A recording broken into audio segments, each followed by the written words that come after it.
ঈদ উপলক্ষে চট্টগ্রাম থেকে ছেড়ে যাবে ১৭টি আন্তনগর ট্রেন। তবে সবগুলো ট্রেন নির্ধারিত সময়ে ছেড়ে গেলেও সিলেটমুখী পাহাড়িকা ও বিজয় এক্সপ্রেস কিছুটা বিলম্বে ছেড়ে যায়।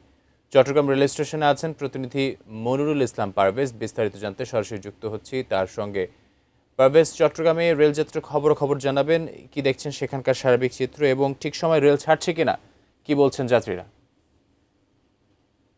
আকাশ, প্রথমে জানিয়ে রাখি, চট্টগ্রাম থেকে আমরা দেখেছি রেলের যে যাত্রা, ঈদ যাত্রা, সেটি সকাল থেকে অর্থাৎ 17টি ট্রেন, আন্তনগর ট্রেন ছেড়ে যায়। এর মধ্যে ঈদ স্পেশাল রয়েছে 2 জোড়া, সে এবং আরেকটি রয়েছে কক্সবাজার থেকে আসে, সেই ট্রেনটিও এই স্টেশন হয়ে ঘুরে যায়। তার মধ্যে 17টি ট্রেনের মধ্যে আমরা এই সকাল থেকে এই পর্যন্ত 2টি ট্রেনের বিলম্বের খবর পেয়েছি। এর মধ্যে পাহাড়িকা 1 ঘন্টা লেটে চট্টগ্রাম স্টেশন ছাড়ে এবং এখন জামালপুরের যে ট্রেনটি রয়েছে জান্তনগর বিজয় এক্সপ্রেস, সেটি আমার পেছনে আপনি দেখতে পাচ্ছেন এখনও দাঁড়িয়ে রয়েছে। সেটি প্রায় 1.5 ঘন্টা পার হয়ে গিয়েছে, এখনও ট্রেনটি চট্টগ্রাম ছাড়তে পারেনি। অর্থাৎ এটি বিলম্ব হওয়ার কারণ আমরা এখানকার যিনি স্টেশন ম্যানেজার তার সাথে কথা বলেছি, তিনি বলছেন যে এটি জামালপুর থেকে দেরিতে এসছে এবং অতিরিক্ত যাত্রীর কারণে, সেইখান থেকে দেরিতে আসার কারণে এখান থেকে দেরিতে যাচ্ছে। তবে আপাতত এছাড়া অন্যান্য যে ট্রেনগুলো আছে সেগুলো শিডিউল মতোই গিয়েছে। অর্থাৎ 17 জোড়া ট্রেন যে ছেড়ে যায় ঈদ স্পেশাল সহ, তো এই অন্যান্য ট্রেনগুলো ঠিকমতো ছেড়ে যায় এবং যেহেতু এখানে ঠিকমতো আসে ঠিকমতো যায়।